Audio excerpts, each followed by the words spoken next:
everyone, welcome back to the channel. Today we've got a brand new task 1 question. That's a letter that's for the general IELTS exam, and we're going to write a brand new letter. So let's have a look at the question first. There have been some problems with public transport in your area recently. Write a letter to the manager of the public transport company. In your letter, describe the problems, explain how these problems are affecting the public, suggest what changes could be made. So public transport, that includes the metro, trains, trams, buses, that kind of stuff. So first up, we're gonna start, and because this person is a stranger, I mean, how likely is it that you know the name of the head of the public transport company? Super unlikely. So we just stick with dear sir or madam. Good old-fashioned works perfectly fine. And that's exactly what you use when you write to a stranger. So the first bullet point says, describe what issues you're having. So maybe we could, let's talk about buses then. Okay, describe the problems. First, you might want to start with something like, this letter is being written to you.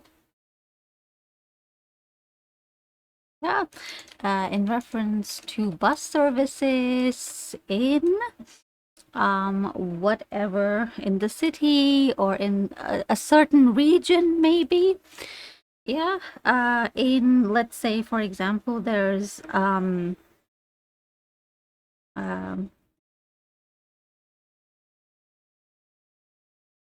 yep, something like that. You have departments, or you have subdivisions, or you have suburbs, or you have zones, or you have wards. That depends from city to city. So you can say something like this. It has been written to you with reference to bus services in the region. What? Oh, that sounds wrong. Wait, hold on a second. In zone 2. Why is it open? Okay. Right? And then describe the problem. So the first thing that I've done here is I've made it clear why I'm writing.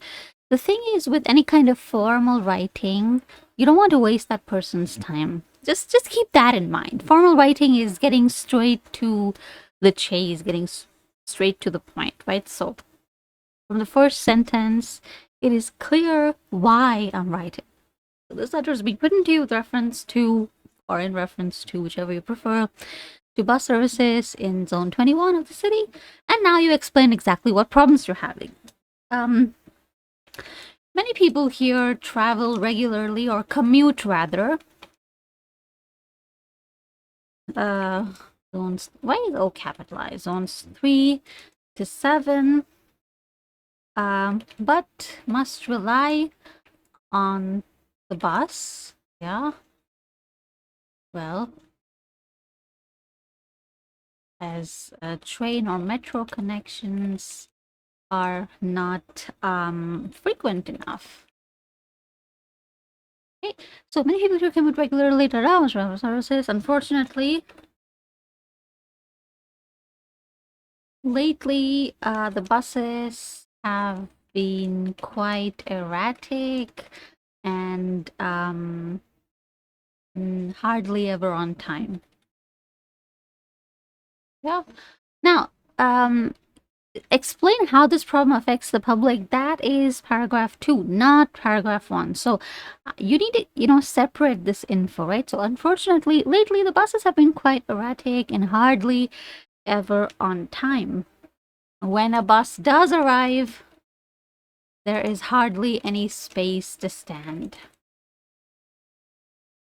Okay, and then we get on to the next paragraph because this is enough content. You don't really need more than that. Like I said, 50 words per paragraph. That's a nice, rule of thumb. This is 68. Okay, that's fine. I mean, writing more is not a problem. But you don't have to write more. Remember, only 20 minutes. That's it. No more. No less either, in fact. Okay, so what was I saying? Explain how these problems. Okay. Due to this, people, office goers, right? Have to wait much longer for a bus, and when they do get one, they reach late. Yeah, they reach their workplaces late because of the, lack of punctuality. Have I? Okay.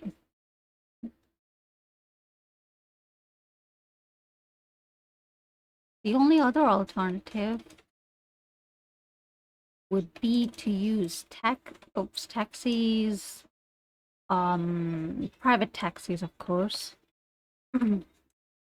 or well, private cars or taxis, but that would be prohibitively expensive. The people here rely. Okay, talk about the problem and how it affects people. So they have to wait much longer for a bus than usual. And when they do get one, they reach their workplaces, yeah, later than they should. Coming back home is also delayed, which also presents a risk to women. Women and children don't work, so anyway. Presents a risk. Why is there under... Oh, okay, right. There we go. Okay, perfect. Let's check the word count. That's 60. Okay, that's it. You don't need anything else.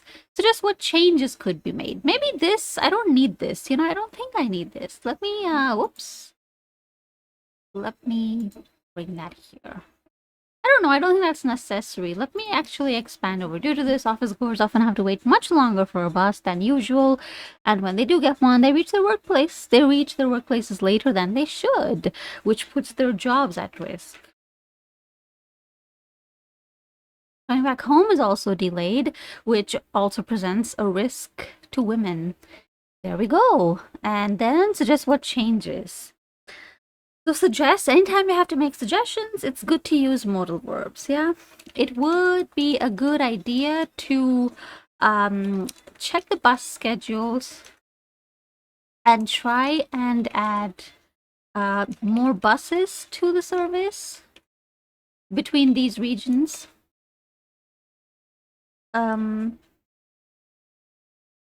Alternatively,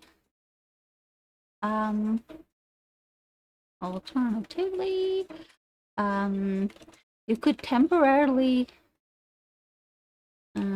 launch a special service, yeah, for the local population until, existing issues with the fleet are sorted out or existing issues are addressed. Okay. So it would be a good idea to check the bus schedules and try to add more. Try and add more buses. That also works. I don't know why it's giving me this underline. Anyway, try and add more buses to the service between these regions since the demand is much higher. Alternatively, you could temporarily launch a special service for the local population. Even if the tickets cost a bit more, until existing issues with the fleet are fully addressed. There we go, and that's it. At the end, please don't write "looking forward to hearing from you." Instead, make it personalized. I look forward, you have a problem, you want it to be fixed, so you can write, "I look forward to a timely, resolution of my concerns." Why? Because I don't want my problem to be solved in 10 years from now. I want my problem to be solved as soon as possible. But of course, saying as soon as possible is very rude. And so you write timely resolution of my concerns. And then, since it's a stranger, so it's formal, so you write yours faithfully. And of course, you need a full name. So anything that comes to mind. First name, last name. And there we go. That's our whole thing. So let's have a look. This is 191 words. And I'm gonna, pause so you can read, take your time and read. There's the first 2 paragraphs. And then there's the 3rd paragraph and the ending. And that's that. And that hardly took us 10 minutes. That's crazy. But that's, I just want to show you how easy writing letters can be. The thing is, I'm sure most of you easily manage to write letters in 15 to 18 minutes, and yet you get 6.5. That's usually because most people tend to write in a way that really doesn't respect the rules of formal and informal writing. You'll notice that when I write informally, I tend to use these, what are they called? Contracted forms like don't, can't, won't, and a casual language registers like wanna, gonna, coulda, woulda, shoulda, etc. But here the tone is more formal because it's a stranger that I'm talking to. So the word choice also differs, right? And again, you're formatting, paragraphing, because most people just think of the bullet points as, suggestions, but they're not suggestions. They're very clear lines that you must respect. They're very, this is exactly what the examiners want to see, right? So if you don't give that to them, then how are they going to give you the score you need, right? So that's that. That's a little bit of sage advice. Don't forget to check out our other videos, and if this video helped you, please click on like. I really appreciate it. And in case you have any feedback or comments, whatever, let's start a conversation down in the comment box, and I'll see you in the next video. Bye bye.